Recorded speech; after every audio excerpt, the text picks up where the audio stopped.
Halo semuanya, kelompok kami hari ini akan membahas satu jurnal tentang komunikasi antar budaya. Oke, next. Komunikasi antar budaya dalam masyarakat multikultur. Penulis Hedi Heriadi dan Hana Silvana. Nah, latar belakang adaptasi atau penyesuaian diri suatu kelompok imigran ke dalam masyarakat pribumi yang berbeda budayanya terjadi melalui beberapa proses. Ketika imigran berinteraksi dengan lingkungan baru yang berbeda budaya untuk jangka waktu yang lama, maka akan terjadi proses rasialisasi atau akulturasi.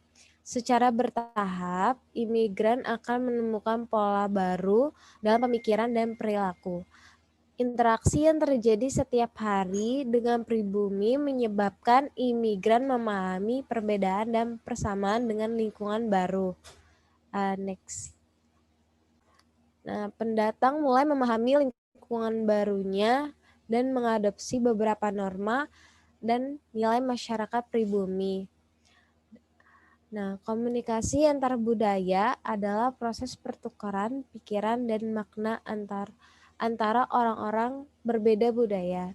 Komunikasi antar budaya pada dasarnya mengkaji bagaimana budaya berpengaruh terhadap aktivitas komunikasi, apa makna pesan verbal dan non-verbal menurut budaya-budaya bersangkutan. Next.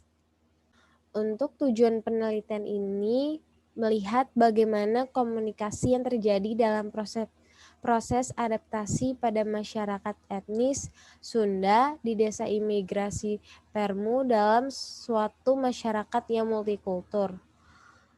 Penelitian ini dianggap menarik oleh peneliti karena interaksi yang terbangun telah menunjukkan sifat integratif antar suku.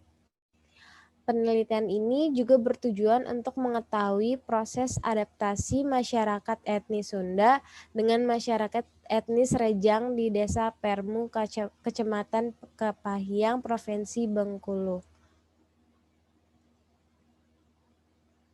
Untuk metode penelitian ini menggunakan metode kualitatif.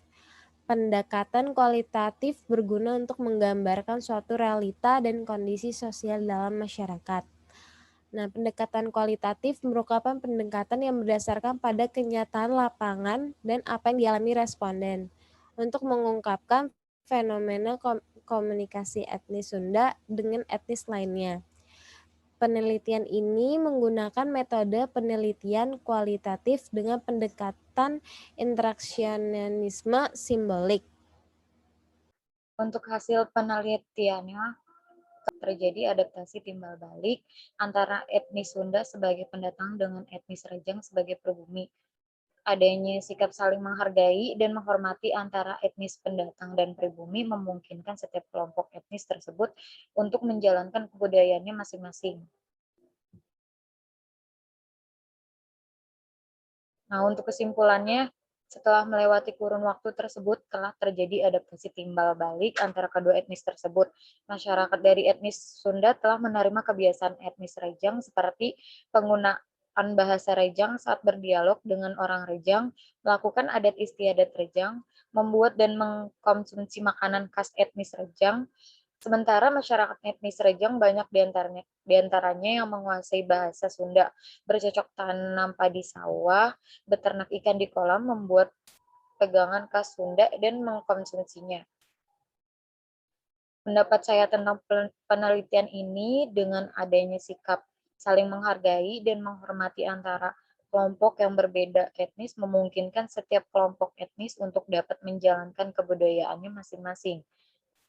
Dan kondisi masyarakat yang telah berintegrasi ini disokong oleh adanya kesamaan agama yang semakin mempersatukan dua etnis yang berbeda ditambah adanya pernikahan campur yang menambah kokohnya pilar integrasi. Integrasi antara etnis Sunda dengan etnis Rejang sebagai pribumi dan etnis lainnya di desa imigrasi Permu sejauh ini berlangsung cukup harmonis tanpa ada konflik yang berarti. Hubungan antar etnis tersebut berlangsung tanpa hambatan yang berarti karena masing-masing etnis telah saling menerima apa adanya. Sekian presentasi dari kami, terima kasih.